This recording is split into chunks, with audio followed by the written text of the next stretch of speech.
I couldn't help myself. I just needed to play a little bit. I see you. Are you ready to read? Actually, I don't see anything. It's so close. But when I put it out, I can see the birds. I don't hear the birds. I don't know where they are. But it's not time to use our binoculars. It is time. Oh, that's not where they belong. It is time to read. So let's read. Now I have to put the binoculars back. Do y'all have that little bit of an OCD to you that, oh, I can't just leave the binoculars out because I'm not using them. I need to put them in their case so that they don't get ruined. Oh, it's just that kind of morning. Um, while I'm waiting for people to join us, I'll tell you a little bit about Christmas. Hey, Siddharth. De la Mar. I don't know, we're on chapter 48, and it feels like we're almost done. But look, we still have quite a bit to go when it comes to reading, because I really only get about a chapter done. There's small words on the page, and it takes me a long time to read it. But Siddharth and I have decided that our telewatch party on Discord is going to be the Thursday, which is what day? Today's the 28th, Monday, 29th, Tuesday, 30th, Wednesday, 31st, Christmas Eve, New Year's Eve. And I think we'll probably shoot for about this time, 11, 12, something like that. And you need to have Netflix, you need to have the Telewatch app, and you need to be on Discord. And Discord will tell you all the information. And I think if I remember correctly, Siddharth, a good payoff in what way, Siddharth? If I'm not mistaken, you need to make Telewatch Party, you need to do it on your laptop. I don't think I can make it work on my phone, or is that just me as the host, Siddharth? Oh, they're reading paces.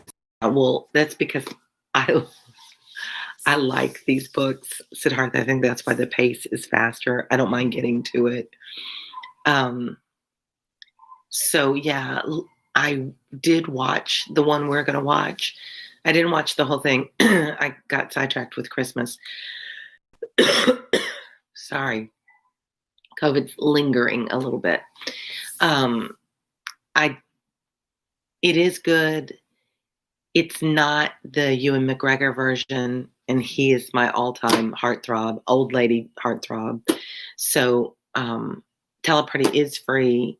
Netflix is not free. So if you don't have a Netflix subscription, you can't do it. You have to have you have to have Discord, which is free, Teleparty, which is free, and you have to have Netflix, which is not free.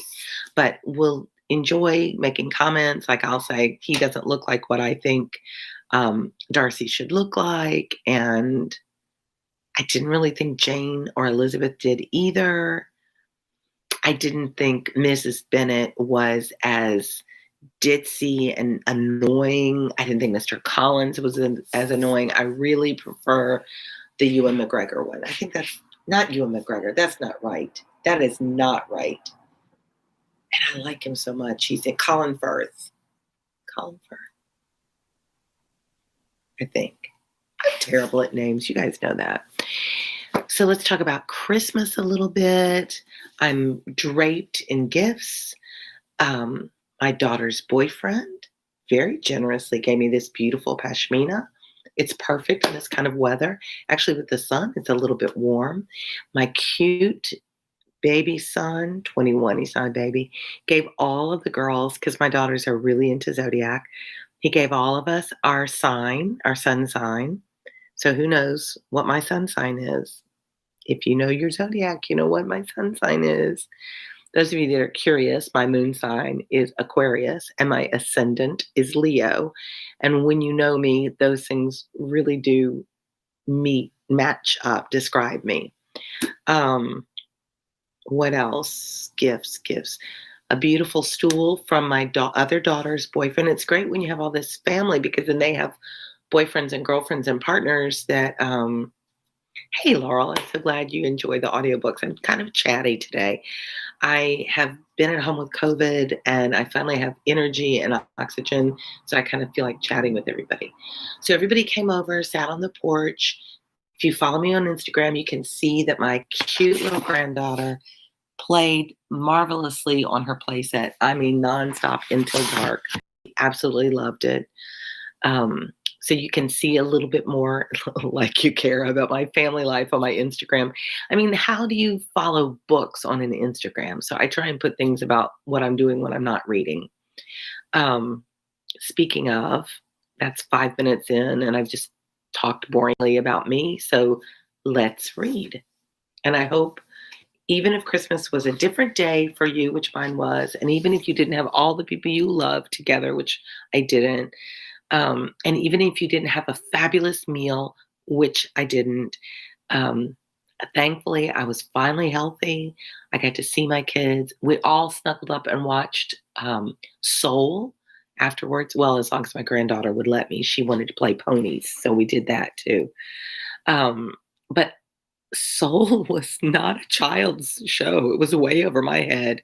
It was amazing, Siddharth, but I'm going to have to watch it again without my granddaughter interrupting me. I don't know that I was intellectual enough. I wasn't prepared for a Disney children's movie to be so deep. And I still wasn't quite sure, is the spark our purpose, or is the spark um, what happens when you have a missing spark? I didn't quite get 22's problem. So I mean, my kids that got to watch it, they weren't interrupted being Omi, said it was amazing. So I need to watch it again when I can really focus on it. We might have to have a book discussion in Discord for it. While we're thinking about it, if you can, Siddharth, I don't want to put the pressure on you, but if you can, put the link to Discord up there. It tends to expire, guys. I try and get the one that doesn't expire, but if if it expires, just request it again, and one of us will see the question and we'll put another link up there to refresh it. But we have grown to 50 in our little family in Discord, and we chat with each other and we exchange ideas. And I really love it. Siddharth, it was your idea. All kudos to you. Another thing that I'm really excited about, another member of our family, Haley, who isn't here today. Normally she is. I'd be early. Haley B, she's Haley B on YouTube, has started a read along channel too, which we need them because I can't keep up with all the requests. And she is reading Little Women, which I really love. So it's a great story. So if you guys want more follow along, read along channels, there's another one. I highly encourage all of you to start your own. As you can see, it doesn't take a lot of skill or expertise to do it. You just have to, I think, love to read. So I do. So all the little, this is the Discord link, yes. All of the Little Women adaptations I've heard. I'm missing, Siddharth, I'm distracted by what you're writing. Soul was amazing. I want to see it. Yeah, I've seen all the. You have to have. I don't like how they're doing this now. That you have to have the Disney Channel to be. Like so now I have YouTube TV. I have Hulu. I have Amazon Prime. I have now Disney, and that's by the time you add all that up, you're probably at $100 a month for watching entertainment. It's ridiculous. I've heard that all of the Little Women adaptations are good. Yeah. I haven't watched any of them. I need to. But that book was really special to me when I was young, and I kind of didn't want it ruined. Oh, thank you, Siddharth. It doesn't expire. I try to do it, but it doesn't always seem to stay. I haven't figured that part out. As you guys have figured out, I'm not that good at technology. All right, so chapter 48, which is page 275 in my edition. As always, I encourage you to have the book because you can keep track of the story in your mind. It's a placeholder, and you can annotate, which I have not because I'm not teaching this book. But when I do teach, you can tell my teaching books because they're all annotated. Riven of 1,000 Voices. Ooh, Riven. One of my favorite names thus far. Yo, yo, yo. Ho, ho, ho. Let's read. I'm 10 minutes in. So sorry for you that need to read this for school. We'll mark it at 10 minutes to start. Chapter 48. The whole party were in hopes of a letter from Mr. Bennet the next morning, but the post came in without bringing a single line from him. His family knew him to be, on all common occasions, a most negligent and dilatory correspondent, but at such a time, Mr. Bennet is the father. I have to sometimes think who we're talking about. So they're all waiting to see if the dad has found the wayward couple, but they haven't heard from him. They were forced to conclude that he had no pleasing intelligence to send, but even if of that, they would have been glad to be certain. Mr. Gardiner had waited only for the letters before he set off. When he was gone, they were certain at least of receiving constant information of what was going on. So Mr. Gardiner is going to be a better writer. Remember, that's the uncle.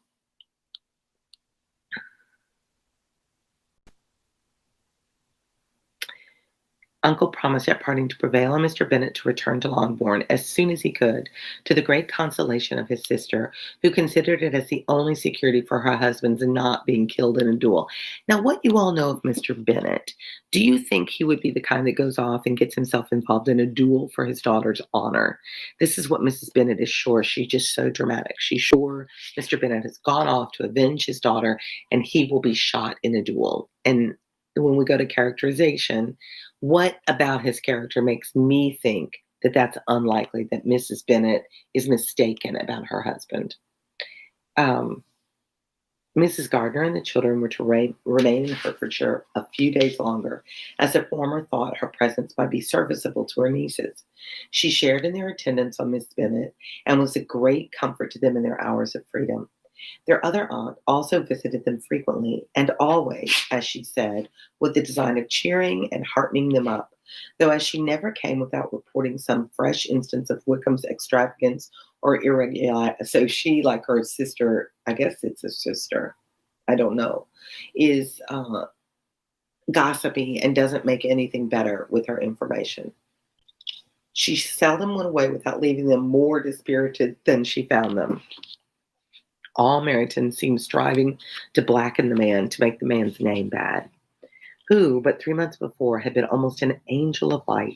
He was declared to be in debt to every tradesman in the place, and his intrigues, all honored with the title of seduction, had been extended into every tradesman's family. Everybody declared that he was the wickedest young man in the world. So how quickly we turn. We all loved him. He was charming. He was good looking. Everybody liked him. And now that he's done this bad thing, everybody knew he was terrible. They all had negative stories to tell about him. Isn't that typical of human nature? The popular person is popular until they're not. And then there's nothing good to say about them. It's all or nothing. And if you ever get your name in the middle of a scandal and drama, try to remember that it will blow over, that people today think you're great, tomorrow think you're terrible. And people don't stop usually to think about the humanity that they're harming with their gossip. They just love to be in the middle of the drama. High school is the worst of it. Middle school is the worst of it. But high school is the adult life for the most part, unless you forever stay a high schooler. For that, I mean, like if you're in these kind of sororities and social groups, but in some churches, to some church groups, but if you grow up and you're around grown-ups who are intellectual and compassionate human beings with empathy, you will find that you never have to deal with all this kind of drama again in your adult life. Word of excitement. Adults often try and make kids feel like, oh, you don't know how good you have it in high school. And I'm like, have you lost your mind? Do you forget what high school was like? As a high school teacher, I hated when parents said that, because it is not a reality. High school is not a reality. You are the center of drama. If you're if you're the in crowd, you're the in crowd. You're popular and everybody loves you. And for no real logical reason, it's not necessarily because of your great character. It's generally because of your looks or your social status. And if you're not that popular, again, it might be because you had bad acne. Maybe you didn't have great social skills. maybe you were a big nerd and you preferred to read instead of go to the football games. And the things that you get judged for are not based on real adult characteristics of good humanity. So, all that to say, don't get too um, bogged down if high school's not your place. Hey, Haley, we were just talking about you and your new channel, Colton Coy, Cry the Beloved Country. It always surprises me to hear anybody's actually reading that one because it's way down on my list of most read. So, Colton Coy, I'm glad that it was helpful.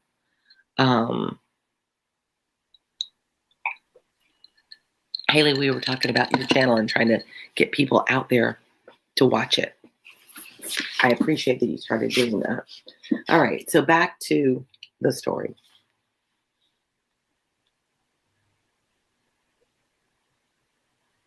Elizabeth, though she did not credit above half of what was said, believed enough to make her former assurance of her sister's ruin still more certain, and even Jane, who believed still less of it, became almost hopeless, most especially as the time was now come when, if they had gone to Scotland, which they had never before entirely despaired of, they must in all probability have gained some news of them. Mr. Gardiner left Longbourn on Sunday. On Tuesday, his wife received a letter from him. It told them that on his arrival, he had immediately found out his brother and persuaded him to come to Gracechurch Street. That Mr. Bennet had been to Epsom and Clapham before his arrival, but without gaining any satisfactory information, and that he was now determined to inquire at all the principal hotels in town, as Mr. Bennet thought it possible they might have gone to one of them on their first coming to London before they procured lodgings. Mr. Gardiner himself did not expect any success from this measure, but as his brother was eager in it, he meant to assist him in pursuing it. He added that Mr. Bennet seemed wholly disinclined at present to leave London, and promised to write again very soon. There was also a postscript to this effect. I didn't see Maya. Thank you, Haley, for that. Hello, there she is. Hello, Maya Rivard. Seems like we've had a Maya before. So, a postscript. Those of you that don't write letters, it's what PS stands for. Like the movie PS, I Love You, but the only thing your generation knows it for. It means you finish your letter, you've had the greeting, you've had the body, you've had the signature, and then you had another thought. So you do a postscript after writing. I have written to Colonel Forster to desire him to find out, if possible, from some of the young man's intimates in the regiment, whether Wickham has any relations or connections who would be likely to know in what part of the town he has now concealed himself. If there were anyone that one could apply to. Sorry, I'm sitting on a pillow and it's uncomfortable. There we go. Now I'm sunk into the hole. This rocker doesn't work well. Oh my, I'm just a mess here. Sorry about that. Throwback. Oh, are you CJ? I always get lost with when the names change. Maya, I think I joined. Yes, Maya, I'm glad you're back. And Dr. Panda, hi, good to see you. Or I don't see y'all, but it's good to know you're here. My pashmina is just so ever so warm in the sunshine. No matter how cute it looks, I think it's got to go. So, if there were anyone that one could apply to with the probability of gaining such a clue as that, it might be of essential consequence. At present, we have nothing to guide us. Colonel Forster will, I dare say, do everything in his power to satisfy us on this lead. But on second thoughts, perhaps Lizzie could tell us what relations he has now living better than any other person, so they know that Lizzie knew him a little bit. Elizabeth was at no loss to understand from whence this deference for her authority proceeded, but it was not in her power to give any information of so satisfactory a nature as the compliment deserved. She had never heard of his having any relations except a father and mother, both of whom had been dead many years. It was possible, however, that some of his companions in the such and such shire might be able to give more information, and though she was not very sanguine in expecting it, the application was something to look forward to. Every day at Longbourn was now a day of anxiety, but the most anxious part of each was when the post was expected. The arrival of letters was the first grand object of every morning's impatience. Through letters, whatever of good or bad was to be told would be communicated, and every succeeding day was expected to bring some news of importance. Before they heard again from Mr. Gardiner, a letter arrived from their father, from a different quarter, different place, from Mr. Collins, which, as Jane had received directions to open all that came for him in his absence, she accordingly read, and Elizabeth, who knew what curiosities his letters always were, looked over her and read it likewise. It was as follows. So she was instructed by her father to open and read any letters that came for him. So now a letter has come to Longbourn from Mr. Collins to their father. So what do you think that's going to be about? The sun is so bright that I can't see what you guys are writing. Sorry about that. Dr. Panda, I am so much better. I have a televisit today with the doctor.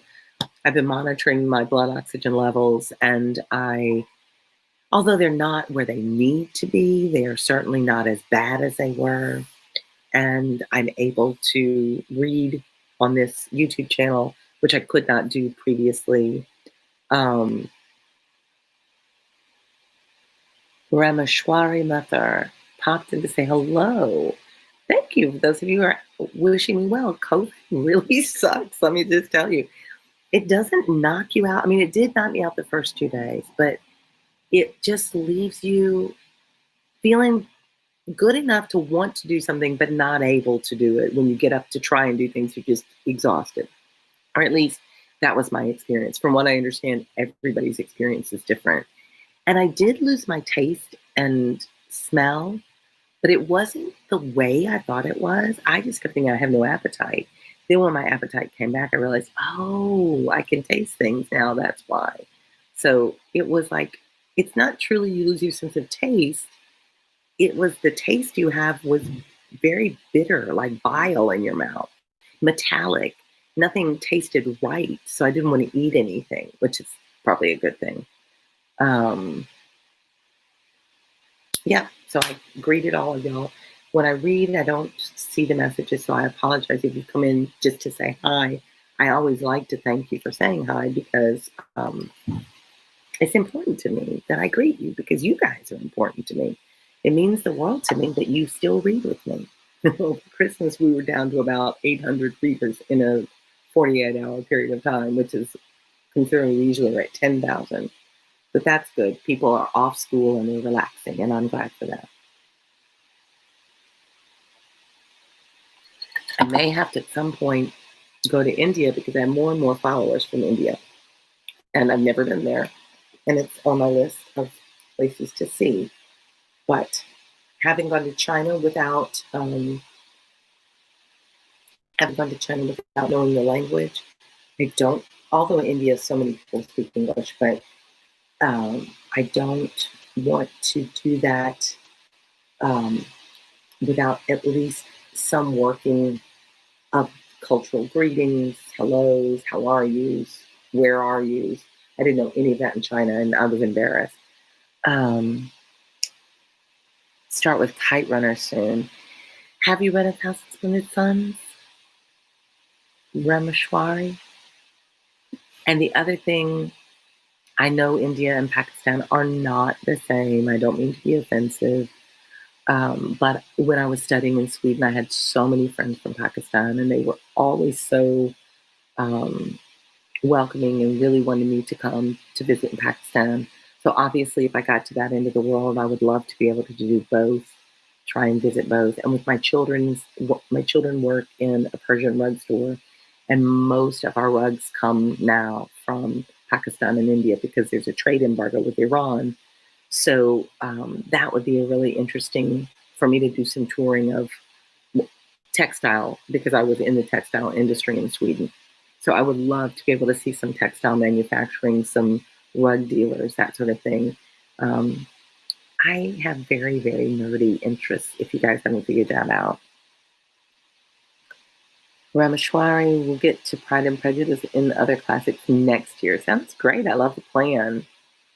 Next year. Hopefully I'm going to be reading. Haley, you're going to be reading so many, I'm certain. Have you done any more YouTube readings, Haley? Read A Thousand Suns a few years ago, made me bawl. Absolutely. So if you've read it, I think you will like A Kite Runner. I don't want to warn people of A Kite Runner, but those people that, if you know, that are going to typically read it are going to read it because they're Muslim or because they're from the Middle East or they have some interest in it. And I fear, because of some of the themes in the story, they're in a mountain's echo too. I fear people will be offended and insulted, and I always feel like there needs to be a cautionary warning on the kite runner. But it is a beautiful story. So maybe do some background research in it. If you're a very conservative person or you have very strong feelings about gender identities and gender um, attractions, I just say I think it's a great book. I think it opens us up to understanding more, but it kind of will get you on it, like surprise if you're not prepared for them, it might surprise you. And Haley, haven't done any read along lately. Good.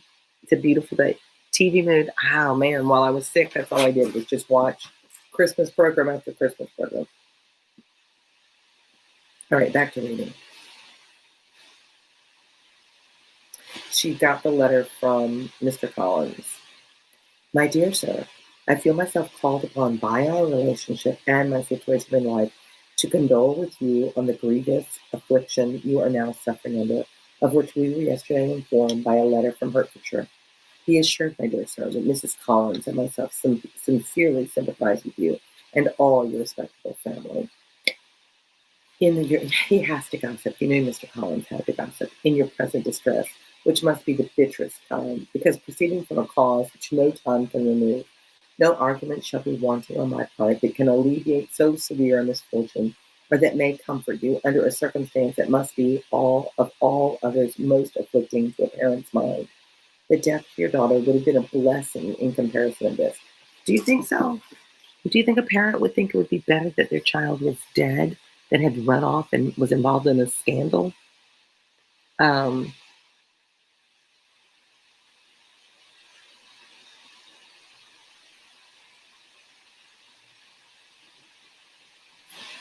it, and talk about sensitive topics. Well, I'm kind of old school. I'm from a different generation. I was brought up very conservatively, but then I had a life that exposed me to a lot of unexpected circumstances and many different cultural experiences. And so I think that blended me into not being as direct as some people are and handling things a little bit more delicately, because when your own family encounters these kinds of scandals like they're talking about now, I never thought on any of my children when there was scandal involved, oh my God, I wish I was dead. I wish they were dead. Never. I was just like, I hope they're not hurt. I hope this doesn't damage them for all their life. I hope that they can grow and learn from this. And so for Mr. Collins, which is really typical of his character to be this busybody, it's like, oh my gosh, I know you just wish your daughter had died instead of she was involved in the scandal. It just feeds how clueless he is about human nature and relationships and what a parent feels about a child. So thank you, Rameshwari. I find that a really huge compliment. I appreciate that. So he wishes she were dead. He's sure his father wishes, Mr. Bennet wishes that Lydia were dead. And is the more to be lamented, because there is reason to suppose, as my dear Charlotte informs me, that this licentiousness of behavior in your daughter has proceeded from a faulty degree of indulgence. He just makes it worse. It's your fault. Though at the same time, for the consolation of yourself, Mrs. Bennet, I'm inclined to think that her own disposition may be naturally bad, or she could not be guilty of such an enormity at so early an age. Well, howsoever that may be, you are grievously to be pitied, in which opinion I am not only joined by Mrs. Collins, but likewise by Lady Catherine and her daughter. So they now know. Elizabeth knows that now Lady Catherine de Bourgh knows this scandal, to whom I have related the affair. They agree with me in apprehending that this false step in one daughter will be injurious to the fortunes of all the others, For who, as Lady Catherine herself condescendingly says, will connect themselves with such a family? He just keeps making it worse. And this consideration leads me to moreover to reflect with augmented satisfaction on a certain event of last November, for had it been otherwise, I must have been involved in all your sorrow and disgrace. Let me advise you then, my dear sir, to console yourself as much as possible, to throw off your unworthy child from your affection forever, and leave her to reap the fruits of her own heinous offense.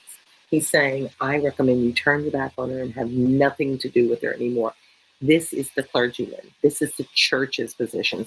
Austin is saying it's not by coincidence that she's putting those words in the mouth of the clergyman and of the aristocracy. So she's making her commentary about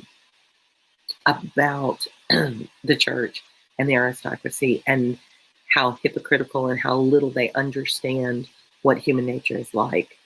Appreciate your lookout, even though I'm old school that way. Oh, so you're not young, Rameshwari. So that's good to know. I just never know when it's a young, impressionable 15, 16-year-old, something like that. No problem. You didn't interrupt. I always love to hear from you. And I hope to have a continued recovery. Thank you for that. So if you're reading this for school, notice that if the teacher says, what is Austin saying about the institution of marriage or the way society should be? If they ask those kind of questions, this is a great quote. This is a great section to refer to as a support. And she's pointing out the hypocrisy of it, the irony of it. So, pink lemonade. Haley, you're always so thoughtful. Mr. Gardiner did not write again till he had received an answer from Colonel Forster, and then he had nothing of a pleasant nature to send. It was not known that Wickham had a single relation with whom he kept up any connection, and it was certain that he had no one near living. His former acquaintances had been numerous, but since he had been in the militia, it did not appear that he was on terms of particular friendship with any of them. There was no one, therefore, who could be pointed out as likely to give any news of him, and in the wretched state of his own finances, there was a very powerful motive for secrecy. In addition to his fear of discovery by Lydia's relations, for it had transpired that he had left gaming debts behind him to a very considerable amount, so he's gotten into more trouble, which confirms everything Mr. Darcy said. Colonel Forster believed that more than £1,000 would be necessary to clear his expenses at Brighton. He owed a good deal in the town, but his debts of honor were still more formidable. Mr. Gardiner did not attempt to conceal these particulars from the Longbourn family. Jane heard them with horror. A gamester, she cried. This is wholly unexpected. I had no idea of it. So he's a gambler. Mr. Gardiner added in his letter that they might expect to see their father at home on the following day, which was Saturday. Rendered spiritless by the ill success of all their endeavors, he had yielded to his brother-in-law's entreaty that he would return to his family and leave it to him to do whatever occasion might suggest to be advisable for continuing their pursuit. When Mrs. Bennet was told of this, she did not express so much satisfaction as her children expected, considering what her anxiety for his life had been before. What, is he coming home, and without poor Lydia? She cried. Sure he will not leave London before he's found them. Who is to fight Wickham and make him marry her if he comes away? As Mrs. Gardiner began to wish to be at home, it was settled that she and her children should go to London at the time that Mr. Bennet came from it. The coach, therefore, took them to the first stage of their journey and brought its master back to Longbourn. Mrs. Gardiner went away in all perplexity about Elizabeth and a Derbyshire friend that had attended her from the part of this world. His name had never been voluntarily mentioned before them by their niece, and the kind of half expectation which Mrs. Gardiner had formed of their being followed by a letter from him had ended in nothing. Elizabeth had received none since her return that had come from Kimberley. The present unhappy state of the family rendered any other excuse for the lowness of her spirits unnecessary. Nothing, therefore, could be fairly conjectured from that, though Elizabeth, who was by this time tolerably well acquainted with her own feelings, was perfectly aware that had she known nothing of Darcy, she could have borne the dread of Lydia's infamy somewhat better. It would have spared her, she thought, one sleepless night out of two. When Mr. Bennet arrived, he had all the appearance of his usual philosophic composure. He said as little as he had ever been in the habit of saying, made no mention of business that had taken him away, and it was some time before his daughters had courage to speak of it. It was not till the afternoon, when he joined them at tea, that Elizabeth ventured to introduce the subject, and then, on her briefly expressing her sorrow for what he must have endured, he replied, say nothing of it. You should suffer, but myself, it has been my own doing, and I ought to feel it. So she tries to reach out to her dad, and Haley, there are so many good Austins. Emma is a good one. Sense and Sensibility, Mayfair. That's May. I'm gonna have to look that one up. That's one I haven't read, and it's supposed to be really, really good. So I would love to read along with that.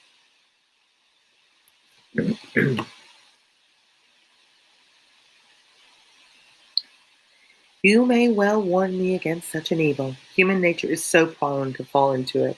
No, Lizzie, let me once in my life feel how much I have been to blame. I'm not afraid of being overpowered by the impression. It will pass away soon enough. Do you suppose them to be in London? Well, yes. Where else can they be so well concealed? And Lydia used to want to go to London, added Kitty. Kitty's still oblivious. She's happy then, said her father dryly, and her residence there will probably be of some duration. Then, after a short silence, he continued, Lizzie, I bear you no ill will for being justified in your advice to me last May, which, considering the event, shows some greatness of mind. Remember, she'd warned her father, don't let Lydia go, but she didn't say specifically why. They were interrupted by Miss Bennet, who came to fetch her mother's tea. This is a parade, cried he, which does one good. It gives such an elegance to misfortune. Another day I will do the same. I will sit in my library, in my nightcap and powdering gown, and give as much trouble as I can, or perhaps I may defer it till Kitty runs away. I'm not going to run away, Papa, said Kitty fretfully. If I should ever go to Brighton, I would behave better than Lydia. You go to Brighton? I would not trust you so near it as Eastbourne for £50. No, Kitty, I at last learnt to be cautious, and you will feel the effects of it. No officer is ever to enter my house again, nor ever to pass through the village. Balls will be absolutely prohibited unless you stand up with one of your sisters, and you are never to stir out of doors till you can prove that you have spent 10 minutes of every day in a rational manner. Kitty, who took all these threats in a serious light, began to cry. Very well, he said. Do not make yourself unhappy. If you're a good girl for the next 10 years, I will take you to a review at the end of them. And there we are at 49. What do we think? What's the lesson? What is Austen saying about the times and the culture and the society? And do you agree or disagree? Should young women be severely watched and protected over? Are men just out there lurking to have their way with them? Have we changed in this generation? Are young women just as dangerous to young innocent men as vice versa? Are there predators still out there? Is this book still relevant to us, or has it changed? So I didn't even that really, even with all the chatting, if I didn't chat, we could get a lot more read, is what I'm trying to say.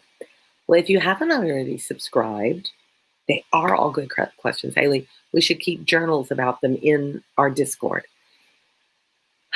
I do feel the oxygen now. I think I will have a cup of tea. This book always makes me want to have a cup of tea. It never seems to be as good as the British tea that I would have in England. But it's better than my lemonade. I'm supposed to be drinking warm things instead of cold. So hopefully you guys have a great afternoon. Elizabeth, I'm glad you like the thought-provoking questions. I like to think about that it wasn't just the time. Like, how is this book relevant to teenagers of today?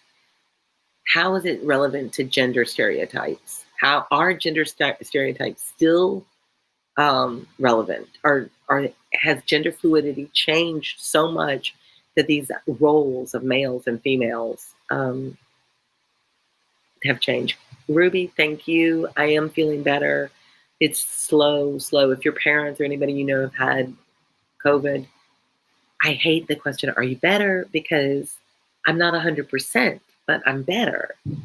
And then you feel guilty that it's taking you so long to get better. Like you're sick of being sick, right?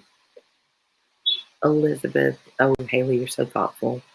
But I don't want to just ask the questions for the questions, guys. Answer them in the comments below. Subscribe if you haven't. Ring the bell if you haven't. Tell your friends if you haven't.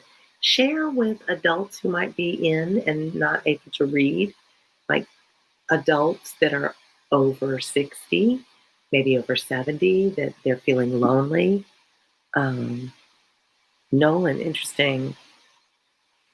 For me, I had a mild case. I really did, and it still knocked me on my butt. I get bronchitis a lot. So if you've never had bronchitis, for me, it really follows that path of fatigue and not being, strain to get your breath and oxygen deprivation.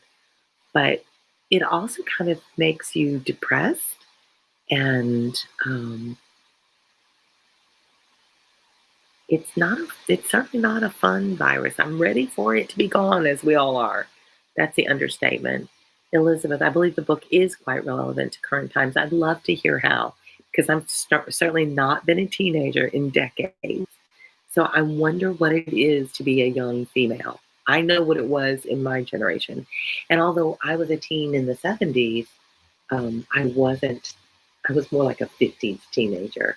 I was very privileged and very protected and very naive and very innocent. And didn't get the jokes, didn't get what was going on. Your generation, is it possible to be that kid? Is it possible to be that sheltered in 2020? I don't know. It's a good question. All right. Well, I love our chats. Let's see. Let's see who's on here. I'm going to peek real quick at my participants. My daughter is not here. She creeps in sometimes and watches me without telling me. If you haven't joined Discord and you like these kind of conversations, join. We can have audio conversations if you're willing to. You can have video conversations if you're willing to. We will be watching Pride and Prejudice together on Thursday. Yeah, this week. It's coming around. So you have to be a member of Discord to do it. You have to be on Netflix to do it. And you have to be on Teleparty to do it. So if you haven't done those things, Haley, have you heard about it? Teleparty, Siddharth and I can talk you through that on Discord. And I'll probably join Discord in a little bit and check in on everybody, see how everybody's doing. And in the meantime, it's very hot out here. I'm going to get out of the sun. I'm going to go make a cup of tea. And I will read to you next time. See ya.